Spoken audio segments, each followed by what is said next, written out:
Jerome, you got a story for the people, or actually a video for the people. What's going on? What do you got? So I have this video that I wanted to share with you guys, and it's so I got to see most of it, and maybe the best way to explain it is just to show it to you. So this video here is I guess just a bunch of whoever's talking Pundits, about talking about. These are people that only make a few $1,000s a day. Yeah, well, they're whoever's to me. So these guys are chatting a bit about Bernie after he dropped out of the presidential race. So here we go. Yeah, really quick before we start even. This is the same CNN that when Bernie Sanders dropped out said Bernie Sanders finally dropped out. All right, here we go. What struck me the most there is Senator Sanders, in saying goodbye, did acknowledge that Joe Biden had an insurmountable lead, but he didn't say anything nice about Joe Biden. He did not say he'd spoken to him. He did not say he would work with him. He said it was imperative to beat President Trump, but there was no big embrace of Joe Biden. He said nicer things about Joe Biden back during some of the Democratic debates than he said in saying goodbye. It was really noteworthy that was not part of his message at all. In fact, it's funny you say that. As he was speaking, I was texting with people in and around Joe Biden asking if he had gotten a phone call because it was so glaringly absent. So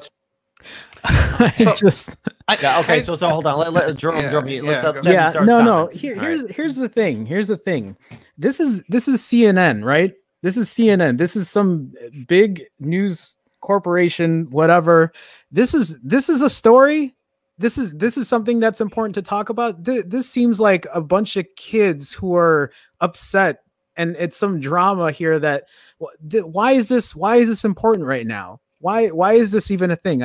I'm not understanding. How can these guys talk about everything that Biden is and everything, but maybe because again, this is not the story that they need to show. They don't want to show the real Biden, right? So how can this guy who is, has these accusations of sexual assault and, has voted for war and done all these awful things, but yeah, and Bernie, the guy who's done everything in his power to try to, right the wrongs. He didn't say anything nice about the bad guy. I don't know. No, go ahead, Dan. I mean, he suspended his it's like, come on, these guys you know what? I remember in high school hearing people just like this talk. Hey, Tammy, XY.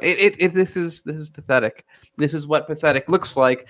By the way, these people are looked at as having more gravitas than a channel like us. Like, we do commentary. We have our biases. We wear them on our sleeves. But we don't gossip like schoolgirls over non-issues. We think the issues we talk, we don't have 24 hours to talk about nonsense. And so here they are. One thing that got me the most about it is that she's like, I texted right away because I knew that, no, you didn't. No, you didn't. Why were you doing? And by the way, if you thought that was the case, what a terrible reporter are you that you're like, hey, Bernie Sanders in this really big movement, he's suspending his campaign. Should I figure out are his people going to vote for us? What's the take? What is Bernie Sanders doing? Is he moving staff over? No, he didn't do a phone call. He needed to do a phone call. He didn't do a phone call.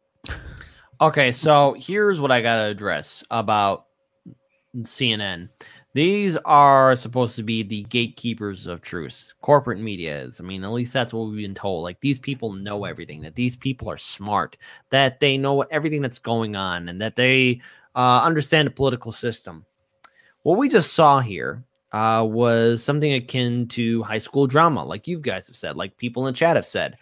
But this concerns me because how many voters are watching this, and what kind of information are they getting?